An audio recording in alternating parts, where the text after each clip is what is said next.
स्वागत है आप सभी का गुरु नानक देव जी की जीवन की लीला में पार्ट 9 में। ये आज का लास्ट पार्ट होगा। पार्ट 9 गुरु नानक देव जी का लास्ट पार्ट है ये। वैसे तो गुरु नानक देव जी की बहुत लंबी कहानी है, लेकिन हम आपके लिए ये कहानी बहुत शॉर्ट में लेकर आए थे, जो 9 पार्ट पर आज समाप्त हो जाएगी। और चलिए फिर स्टार्ट करते हैं। बगदाद में उन दिनों एक ऐसे खलीफा का शासन था जो गरीबों का शोषण करके धन संपत्ति इकट्ठा करने के लिए कुख्यात था। अरब निवासियों को प्रेम, शांति और सद्भावना का उपदेश देते हुए गुरु नानक बगदाद पहुँचे। जब लोगों ने खलीफा को लोभ लालच के बारे में गुरु नानक को बताया तो वह मर्दाना के साथ उस सड़क पर जा बैठे जिस सड़क से खलीफा अपने दरबारियों के साथ गुजरता था। गुरु नानक ने सड़क पर बैठे कंकड़ों को इकट्ठा किया और पेड़ के नीचे ढेर लगा दिया और फिर भाई मर्दाना के साथ कंकड़ पत्थर इकट्ठे करने लगे। कुछ देर बाद खलीफा अपने दरबारियों के साथ वहाँ से गुजर रहा था कि उसकी नज़र कंकड़ पत्थर के नीचे ढेरों की ओर चली गई। उसने गुरु नानक से पूछा, तुम लोग यह क्या कर रहे हो? इन कंकड़ों पत्थरों को क्यों इकट्ठा कर रहे हो? गुरु नानक ने बड़े शांत भाव से बताया, जब मैं मरने लगूंगा इन्हें अपने साथ ले जाऊंगा। खलीफा को हंसी आ गई। उसने कहा, भला आप इन्हें अपने साथ कैसे ले जा सकोगे? उसी तरह ले जाऊंगा जिस तरह आप अपनी इकट्ठी की हुई दौलत को अपने साथ ले जाओगे। गुरु नानक की बात सुनकर खलीफा शर्मिंदा हो उठा। गुरु नानक की बात में सच्चाई थी। उसने क्षमा मांगते हुए कहा, मैं आपको यकीन दिलाता हूँ, मैंने जो दौलत गरीबों के खून से इकट्ठी की है मैं उसे आज ही गरीबों को बांट दूंगा। आप कोई पहुँचे हुए फ़कीर या खुदा के भेजे हुए फरिश्ते हैं।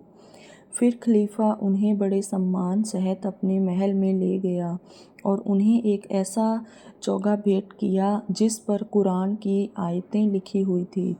कुछ दिन गुरु नानक बगदाद में रहे।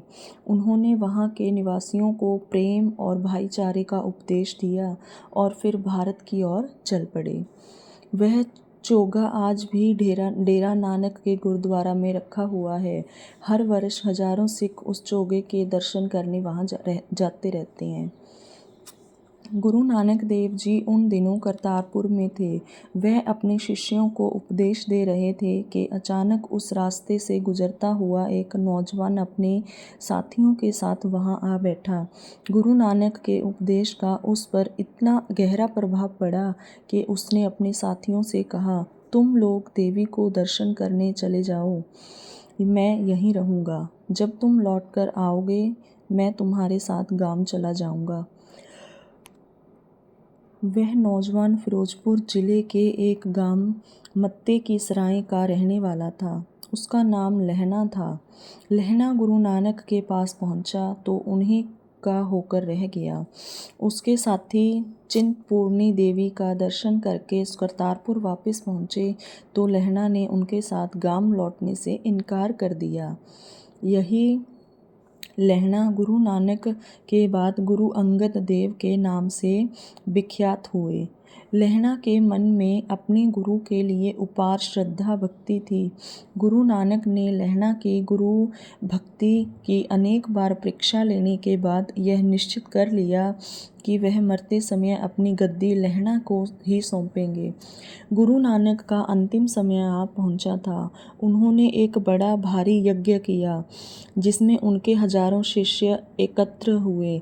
जब यज्ञ समाप्त हो गया तो गुरु नानक ने भाई लहना को अपनी गद्दी पर बिठाकर उनके चरणों पर अपना माथा टेका। फिर घोषणा की कि आज से लहना ही गुरु है। आज से इनका नाम भाई लहना नहीं गुरु अंगद देव है।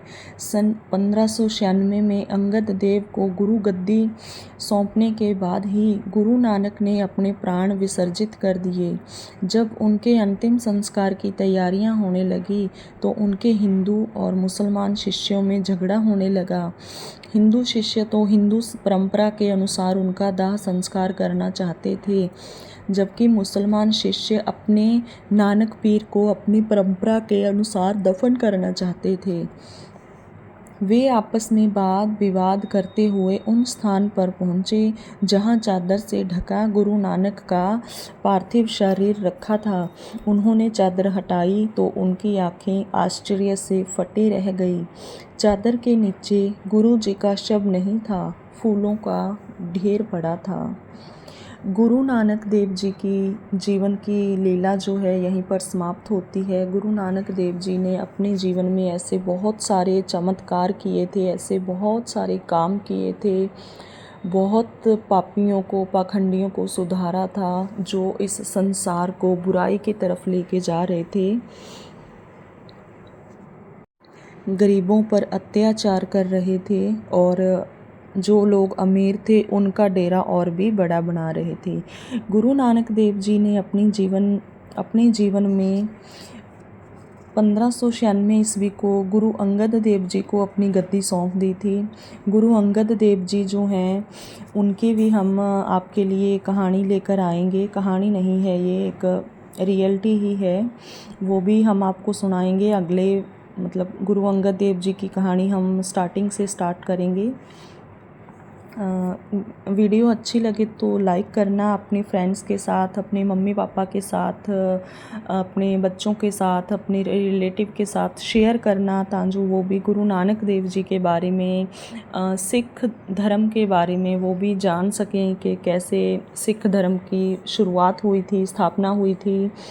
आज के लिए इतना ही। वीडियो को यहीं पर एंड करते हैं। वाहिगुरु जी का खालसा, श्री वाहिगुरु जी की फतेह।